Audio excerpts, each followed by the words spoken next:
বাইরে অনেক বৃষ্টি হচ্ছে। বৃষ্টির মধ্যে ঘরের মধ্যে লাইট জ্বালিয়ে রাখতে হয়েছে।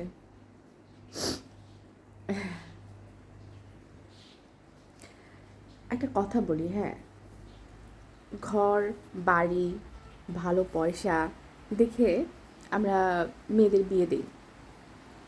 তারপর সেই মেয়েটার শ্বশুরবাড়িতে অর্থ সম্পদ, স্বামীর অনেক অর্থ সম্পদ আছে আমরা দেখি। দেখে কিছু আত্মীয় স্বজন, বন্ধু বান্ধব, পাড়া প্রতিবেশী যারা হয়তো তাদের অর্থটা দরকার, তো তারা তাদের অর্থ সাময়িক চাহিদা পূরণের জন্য আমরা সেই পয়সাওয়ালা ঘরে যে মেয়েটাকে বিয়ে দিলাম তার কাছে হাত পাতি।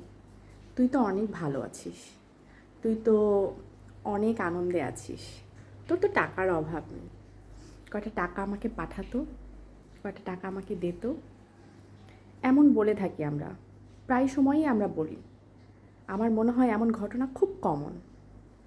কিন্তু আমি ওই সব আত্মীয় স্বজনকে একটা কথা বলতে চাই, দেখেন, যে মেয়েটাকে আপনারা মনে করছেন যে একটা ভালো ঘরে বিয়ে হয়েছে, ভালো জায়গায় সে থাকে, সেই জন্য তার কাছে 2টা টাকা চেলে সে হয়তো না করবে না, বা সে হয়তো দিবে, কারণ তার তো অভাব নেই। একটা কথা বলি জানেন, ওই মেয়েটার নিজের কোনো টাকা পয়সা নেই। সে ভালো একটা ঘরে বিয়ে করে গিয়েছে, সে কোথাও রোজগার করে না।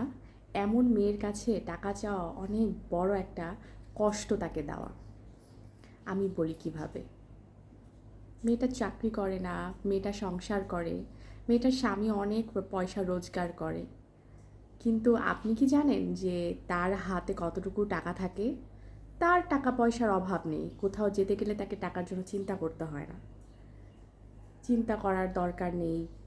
কাপড় চোপড়ে তার মনেই হচ্ছে না সে অভাবে আছে। অবশ্যই তা না, কারণ তার স্বামী তাকে যথেষ্ট দেয়। কিন্তু তার স্বামী কি তাকে হাত খরচটা দেয়? যে হাত খরচটা সে খোলাভাবে খরচ করতে পারে, যে হাত খরচটাতে সে চাইলেই তার আত্মীয় স্বজনকে দিয়ে সাহায্য করতে পারে, এই খবর তো আপনারা রাখেন না। শুধু শুধু মেয়েটাকে এত বড় একটা কষ্ট দেন। প্লিজ এই কাজগুলো না আপনারা করেন না। আর আমি ওই আপুদেরকে বলি, অনেকেই আমরা সবাই আমরা ধর্ম নিয়ে অনেক কনসাস থাকি।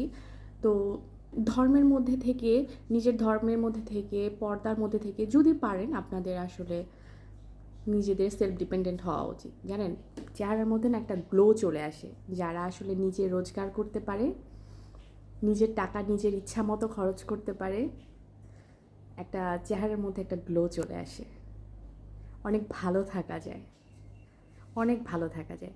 আজকের এই ভিডিওটা ওই আত্মীয় স্বজনদের জন্য যারা আসলেই যারা আমার এই কথা শুনে হয়তো বা আপনারাও চিন্তা করবেন যে হ্যাঁ, আমরাও তো মাঝে মাঝে বলি, কিন্তু চিন্তা করে দেখেন যে যে মেয়েটার কাছে আপনারা হাত পাচ্ছেন ওর কতটা কষ্ট হচ্ছে। ও তো চাইছে আপনাদের দিতে, এমন না সে চাইছে না। একটা মেয়ে আপনাদের কাছে থেকে বড় হয়েছে সারা জীবন, হ্যাঁ, আপনাদের দুঃখে 2টা টাকা দেওয়ার জন্য হয়তো তার মন কাঁদে, কিন্তু সে কিছু করতে পারে না। এইভাবে মেয়েটাকে ছোট করেন না আপনারা। ভালো থেকেন, নিজের চিন্তাভাবনাকে উন্নত করেন, মানুষকে ভালোবাসেন। অনেক ভালো থেকেন আপনারা সবাই, অনেক ভালো থেকেন।